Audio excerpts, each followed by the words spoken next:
Hello everyone, welcome back to my YouTube channel. So friends, आज की video में हम देखेंगे कॉन्स्टिट्यूशन ऑफ इंडिया का प्रियम्बल। तो प्रियम्बल स्टार्ट करने से पहले मैं आपको बता देना चाहता हूँ ये प्रियम्बल का मतलब होता क्या है। प्रियम्बल का मतलब बेसिकली होता है पर्पस या ऑब्जेक्टिव, कि किस पर्पस से हमारे कॉन्स्टिट्यूशन ऑफ इंडिया को क्रिएट किया गया था, ये क्या पर्पस था कॉन्स्टिट्यूशन का क्रिएट करने का। तो वो सारी बातें प्रियम्बल के अंदर लिखी होती हैं। और दूसरी बात ये कि कॉन्स्टिट्यूशन के अंदर जितने भी आर्टिकल्स हैं या जितने भी प्रोविजंस दिए गए हैं वो सारे इसी प्रियम्बल से रिलेटेड है। इसी प्रियम्बल के इर्द गिर्द वो प्रोविज़न बात कहेंगे। तो चलिए पहले देखते हैं प्रियम्बल अब होता क्या है। तो ये स्टार्ट होता है, we the people of India, हम भारत के लोग, हैविंग सॉलमली रिजॉल्व, आपस में मिलजुल कर संकल्प लेते हैं। सॉलमली मतलब आपस में मिलजुल कर, और रिजॉल्व मतलब संकल्प लेना। तो हैविंग सॉलमली रिजॉल्व, आपस में मिलजुल कर संकल्प लेते हैं टू कॉन्स्टिट्यूट इंडिया, इंडिया को बनाएंगे इनटू अ, 5 चीज़ें हैं, sovereign, socialist, secular, democratic, Republic. अब जब कॉन्स्टिट्यूशन आया था तो उस दौरान ये दो वर्ड नहीं थे, सोशलिस्ट एंड सेक्युलर। इन दोनों को 42nd अमेंडमेंट की गई थी कॉन्स्टिट्यूशन के अंदर, प्रीएम्बल के अंदर।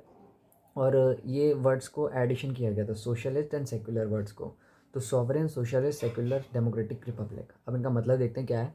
तो सॉवरेन का मतलब होता है कि हमारा देश सुप्रीम अथॉरिटी है, we are the supreme authority and we are independent. हमारे देश के कानून, हमारे देश के लॉज रेगुलेशन जो है वो हम खुद ही बनाएंगे।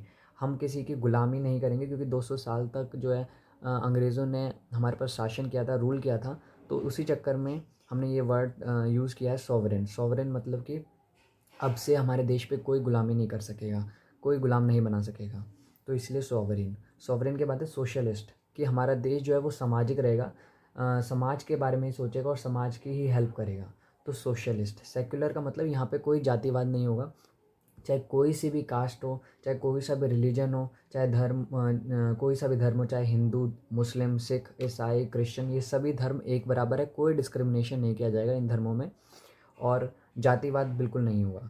तो ये हुआ सेक्युलर। आगे डेमोक्रेटिक। डेमोक्रेटिक में आपने एक लाइन अक्सर सुनी होगी कि by the people, for the people end of the people, कि हाँ लोगों द्वारा चलेगा, लोगों के लिए चलेगा और लोगों से ही चलेगा देश।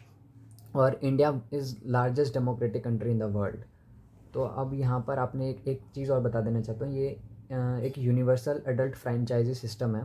इसका मतलब वन हैंड वन वोट की पावर है। चाहे कोई सी भी क्लास से पर्सन बिलोंग करे, चाहे वो रिच क्लास हो, चाहे पुअर क्लास हो, चाहे मिडिल क्लास हो, सबके पास वन हैंड वन वोट की पावर है। इसे बोलते हैं universal adult franchise system, one hand one vote. तो ये हमारे कंट्री जो है वो डेमोक्रेटिक रहेगी। उसके बाद रिपब्लिक। रिपब्लिक मतलब, रिपब्लिक से पहले आपको एक वर्ड और यूज़ कर, एक वर्ड अक्सर यूज़ होता है, मोनार्की। मोनार्की में क्या होता है, जहाँ पे राजा का बेटा राजा बनेगा, रानी की बेटी रानी बनेगी, या जो भी है, राजा रानी का बेटा बेटी राजा रानी ही बनेंगे। वहाँ पर आम आदमी लोग जो है वो शासन पे नहीं आ सकते। तो उस कंट्री को बोलते हैं मोनार्की कंट्री। लेकिन हमारी कंट्री रिपब्लिक। रिपब्लिक मतलब यहाँ पर हम ही लोग जो हैं वो अपना नेता चुनेंगे, हम ही इलेक्ट करेंगे उनको, पब्लिक द्वारा ही चुना जाएगा वो नेता। तो उसे बोलते हैं republic. And to secure to all its citizens, और हम प्रोवाइड करेंगे अपने सिटीजन्स को। इट्स का मतलब है यहाँ पर इंडिया। इंडिया अपना अपने सिटीजन्स को प्रोवाइड करेगा। इससे अब ये बात निकल के आती है कि फॉरेनर्स को जो है वो ये सारे चीज़ें जो अभी लिखी हैं इसके अंदर, ये प्रोवाइड नहीं करेंगे। And to provide to all its citizens, Indian citizens को ये सब कुछ मिलेगा। पहला है जस्टिस।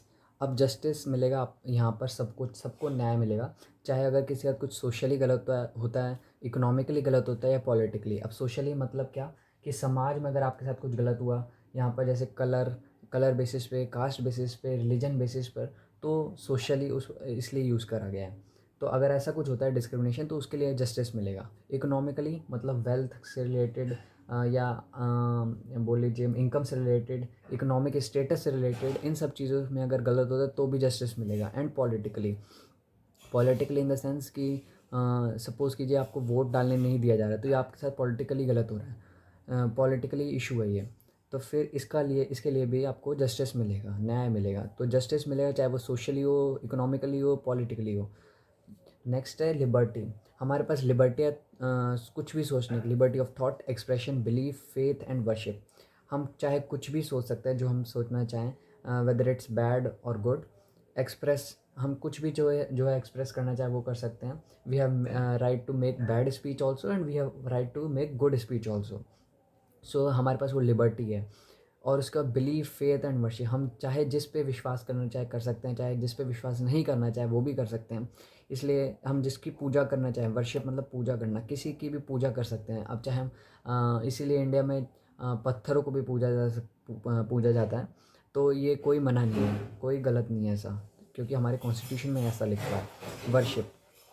तो हम जिसकी भी पूजा करना चाहें वो कर सकते हैं।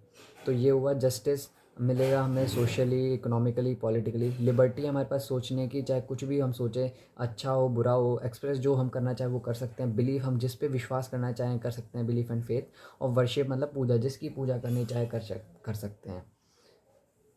अब यहाँ वर्शिप से मतलब है कि सपोज़ क्रिकेट में सचिन तेंदुलकर को गॉड माना जाता है, ऐसे ही रजनीकांत को साउथ इंडस्ट्री में एक्टिंग का गॉड माना जाता है। तो ये वर्शिप्स हैं, हम लोग कुछ भी करना चाहे तो ये कर सकते हैं, ये अलाउ है। उसके बाद equality of status and opportunity. Equality जो है वो आर्टिकल 14 से लेकर 18 तक बात करता है इक्वालिटी की, कॉन्स्टिट्यूशन के आर्टिकल 14 से लेकर 18 तक। ऑफ स्टेटस एंड अपॉर्चुनिटी, हम सबके पास इक्वल अपॉर्चुनिटीज़ है, सबके पास इक्वल स्टेटस है, कोई किसी को ऊंचा नीचा ऐसे नहीं गिरा सकता। उसके बाद अपॉर्चुनिटी का मतलब, जैसे कि गवर्नमेंट की कोई जॉब वैकेंसी निकली, उसको सब कोई फिल कर सकता है। यूँ नहीं कि पर्टिकुलर क्लास के पर्सन ही फिल करेंगे या पर्टिकुलर क्लास के पर्सन नहीं फिल करेंगे, तो ऐसा नहीं है। तो सबके पास इक्वल अपॉर्चुनिटी है। सो equality of status and opportunity. And to promote among them all fraternity, assuring the dignity of the individual and the integrity and unity of the nation। इसका मतलब हम प्रमोट करेंगे, क्या प्रमोट होगा? फ्रेटर्निटी मतलब भाईचारा, भाईचारा प्रमोट किया जाएगा। एश्योरिंग द डिग्निटी, डिग्निटी मतलब किसी को रिस्पेक्ट कम नहीं दी जाएगी, सबकी आन मान शान मतलब इक्वली ट्रीट किया जाएगा, लोगों को डिस्क्रिमिनेशन नहीं किया जाएगा इस बेसिस पर। And the integrity and unity of the nation, integrity मतलब ईमानदारी, सच्चाई का प्रमोशन किया जाएगा, प्रमोट किया जाएगा, इसको बढ़ावा दिया जाएगा। And unity of the nation, लोगों को एकता को भी प्रमोट किया जाएगा, यूनिटी को प्रमोट किया जाएगा नेशन के अंदर। तो ये था, तो ये हमारा प्रियम्बल था। उसके बाद लास्ट में लिखा हुआ है, in our constituent assembly this 26th day of November 1949 do hereby adopt, enact and give to ourselves this constitution. अब हमारा 26 नवंबर 1949 को कॉन्स्टिट्यूशन अडॉप्ट किया गया था, इनेक्ट किया गया था, और हमने ऐसा माना गया था कि ये कॉन्स्टिट्यूशन हमने खुद ही को सौंपा है, क्योंकि स्टार्टिंग में वर्ड्स यूज़ हुए थे वी और लास्ट में हुआ गिव टू अवर सेल्स। तो ये ऐसा माना गया है कि कॉन्स्टिट्यूशन हमने खुद ही बनाया और खुद को ही सौंपा है, give to ourselves this constitution. उसके बाद ये 26 नवंबर को हमारा कॉन्स्टिट्यूशन डे भी मनाया जाता है। और 26 जनवरी 1950 को कॉन्स्टिट्यूशन फोर्स में आया था, इसीलिए 26 जनवरी को रिपब्लिक डे मनाया जाता है, गणतंत्र दिवस मनाया जाता है। तो ये था कॉन्स्टिट्यूशन के बारे में। आपको 1 मिनट में रिवाइज़ करा देता हूँ कि ये है, we the people of India having solemnly resolved, हम भारत के लोग आपस में मिलजुल कर संकल्प लेते हैं कि हिंदुस्तान को बनाएंगे, 5 चीज़ें बनाएंगे: sovereign, socialist, secular, democratic, Republic. Sovereign मतलब हमारा देश जो है वो सुप्रीम रहेगा, कॉन्स्टिट्यूशन सुप्रीम रहेगा। सोशलिस्ट मतलब सामाजिक रहेगा, समाज के लिए काम करेगा। सेक्युलर मतलब यहाँ कोई भेदभाव नहीं होगा on the basis of religion, जातिवाद नहीं रहेगा। डेमोक्रेटिक मतलब कि हमारा देश लोगों के लिए काम करेगा, by the people, for the people end of the people, लोगों से चलेगा, लोगों द्वारा चलेगा और लोगों के लिए ही चलेगा।